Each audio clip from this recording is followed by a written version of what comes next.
Muy buenos días, queridos amigos, estimados hermanos. Hoy es domingo 3 de mayo del año 2026 y vamos a reflexionar la lección de escuela sabática que se titula El fiel Daniel. El profeta Daniel es un gran referente bíblico, es un gran ícono espiritual.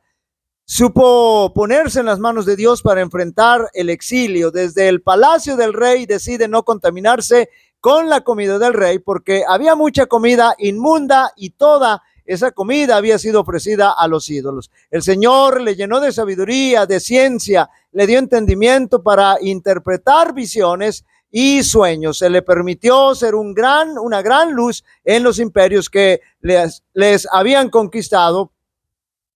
Pero sobre todo Daniel fue un gran ejemplo de fidelidad y devoción. Desde el principio, como cautivo, Daniel enfrentó peligro de muerte. El rey Nabucodonosor decreta la pena de muerte para todos los sabios y entre ellos Daniel y sus amigos, porque nadie pudo decirle su sueño. Claro que a Daniel hasta ese entonces nadie le había preguntado nada. Y es notable la actitud que Daniel toma cuando sabe que su vida está en peligro. Daniel pidió en oración a Dios misericordia y la revelación del sueño del rey, para que pidiesen misericordia del Dios del cielo sobre este misterio, a fin de que Daniel y sus compañeros no pereciesen con los otros sabios de Babilonia. Y Daniel habló y dijo: sea bendito el nombre de Dios de los siglos, de siglos en siglos, porque suyos son el poder y la sabiduría. Él muda los tiempos y las edades, quita reyes y pone reyes, da sabiduría a los sabios y la ciencia a los entendidos. Él revela lo profundo y lo escondido, conoce lo que está en tinieblas y con él mora la luz. A ti, oh Dios de mis padres, te doy gracias y te alabo, porque me has dado sabiduría y fuerza, y ahora me has revelado lo que te pedimos, pues nos has dado a conocer el asunto del rey. Y aquí Daniel está orando, a través de la oración está agradeciendo al Señor, a través de la oración le pide al Señor la revelación del sueño de Nabucodonosor, y una vez que el Señor se lo revela, le agradece profundamente también a través de la oración. Todo esto ocurriendo en el imperio babilónico. Y debido a que Daniel era un siervo fiel y entregado completamente a la causa del Señor, entonces nuestro Dios le otorga puestos importantes en la administración de los imperios más poderosos del mundo, con Nabucodonosor en el imperio babilónico y también en el imperio medo-persa. Por supuesto, todo esto habría de generar envidia ante sus adversarios, sus compañeros, a tal grado que empezaron a buscar la muerte de Daniel. Ya todo esto se genera en el imperio medo-persa.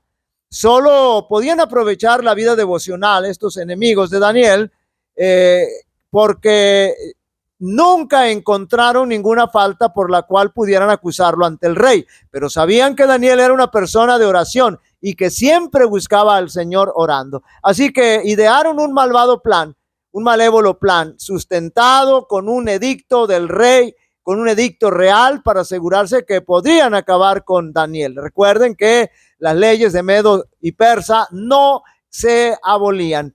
Claro que, como todos sabemos, ese plan malvado y que era sustentado por el edicto del rey atentaba contra la vida de oración de Daniel. Sin embargo, Daniel siguió asumiendo su vida devocional como siempre. Note lo que dice Daniel capítulo 6 versos 10 y 11. Cuando Daniel supo que el edicto había sido firmado, es decir, Daniel sabía que no podía pedirle a nadie, solamente al rey, no podía dirigirse a Dios. Pero él, sabiendo que estaba el edicto firmado por el rey, que era una ley que no se podía abolir, aún así Daniel sigue con su vida devocional. Cuando Daniel supo que el edicto había sido firmado, entró en su casa y, abiertas las ventanas de su cámara que daban hacia Jerusalén, esa costumbre de orar orientándose hacia donde estaba el templo de Jerusalén, nace cuando Salomón inaugura el templo que él construyó. A partir de ahí, todo judío que no estaba en Jerusalén oraba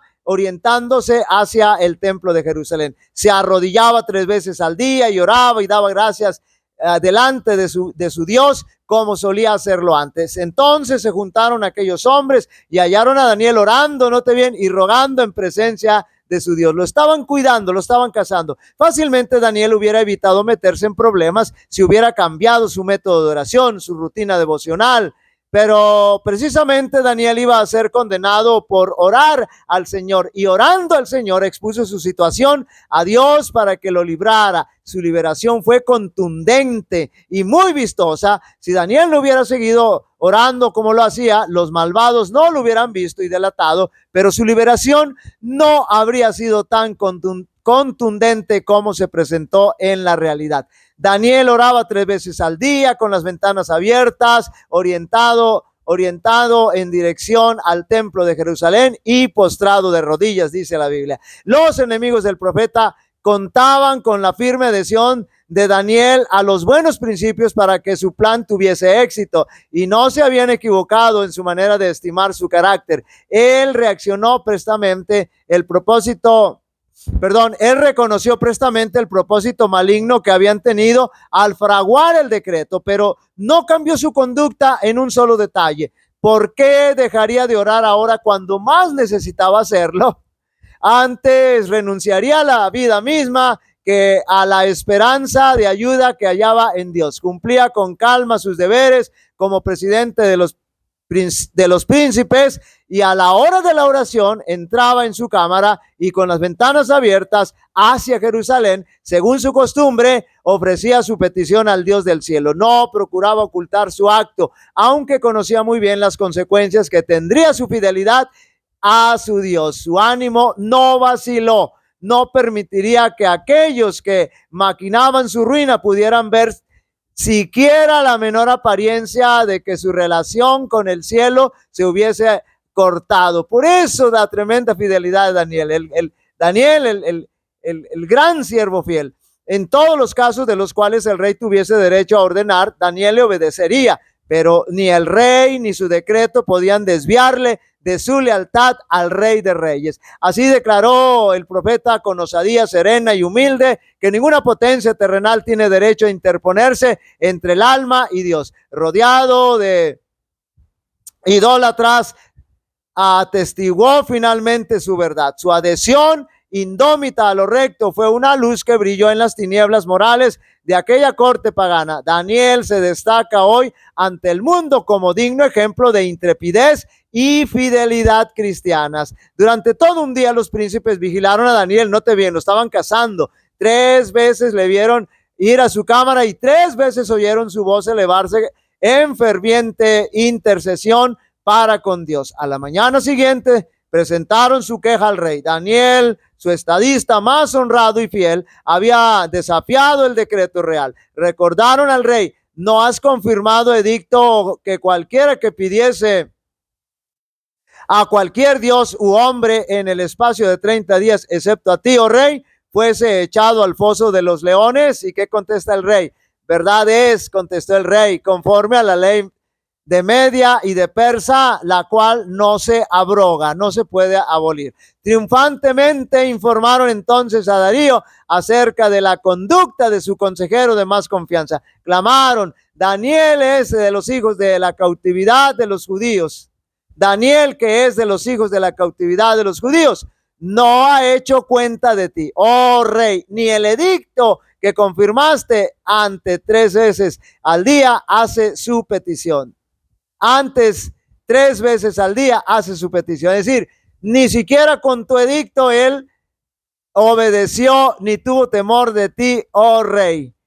Noten cómo estaban amarrando navajas. El relato de cómo fue librado Daniel, podemos aprender, del relato de cómo fue librado Daniel, podemos aprender que en los momentos de prueba y lobreguez, los hijos de Dios deben ser precisamente lo que eran cuando las perspectivas eran halagüeñas y cuanto los rodeaba era todo lo que podían desear. En el foso de los leones, Daniel fue el mismo que cuando actuaba delante del rey como presidente de los ministros y